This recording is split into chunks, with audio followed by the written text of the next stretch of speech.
જિલ્લામાં આજે સવારથી ફરી ભારે વરસાદની શરૂઆત થઈ છે। જિલ્લામાં તમામ તાલુકાઓમાં વરસાદની હેલી જોવા મળી રહી છે। ત્યારે ઉમરગામ તાલુકામાં ધોધમાર વરસાદ વરસી રહ્યો છે।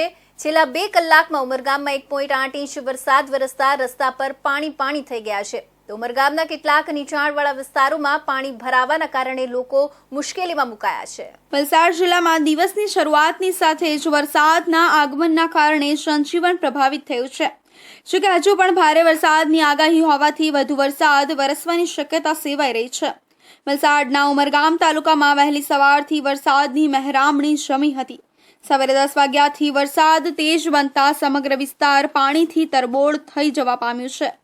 માર્ગ ઉપર પાણી ફરી વળતા વાહન ચાલકોને મુશ્કેલી વેઠવી પડી હતી।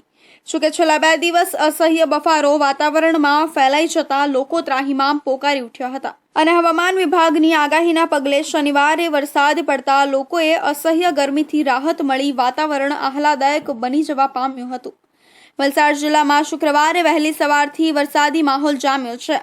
વલસાડ શહેર, ધરમપુર, ઉમરગામ સહિતના વિસ્તારોમાં વરસાદી પાણીનો ભરાવો થયો હતો। વલસાડ જિલ્લાના નીચાણવાળા વિસ્તારોમાં વરસાદી પાણીનો ભરાવો થતા સ્થાનિક લોકો અને રાહદારીઓને ભારે હાલાકીનો સામનો કરવો પડી રહ્યો છે। શાળા કોલેજ જતા વિદ્યાર્થીઓ અને નોકરી ધંધા રોજગાર માટે જતા વાહન ચાલકોને ભારે હાલાકીનો સામનો કરવાનો વારો આવ્યો હતો।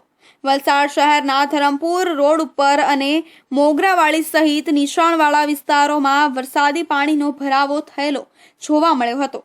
જ્યારે ધરમપુર શહેરના એસટી ડેપો રોડ ઉપર વરસાદી પાણીનો ભરાવો થયો હતો। વલસાડના Mogarawadi, Chhipwad, railway under pass સહિતના વિસ્તારમાં વરસાદી પાણીનો ભરાવો થયો છે। ધરમપુરમાં પડી રહેલ વરસાદને લઈને ધરમપુર સ્ટેટ હોસ્પિટલ અને ધરમપુર બસ ડેપો પાસે સહિત નીચાણવાળા વિસ્તારોમાં વરસાદી પાણીનો ભરાવો થયો હતો। ધરમપુર નગરપાલિકાએ કરેલી પ્રી મોન્સૂન કામગીરી સામે પ્રશ્નો ઉઠી રહ્યા છે। વરસાદી પાણીનો ભરાવો થતા વાહન ચાલકોને ભારે હાલાકીનો સામનો કરવાનો વારો આવ્યો હતો।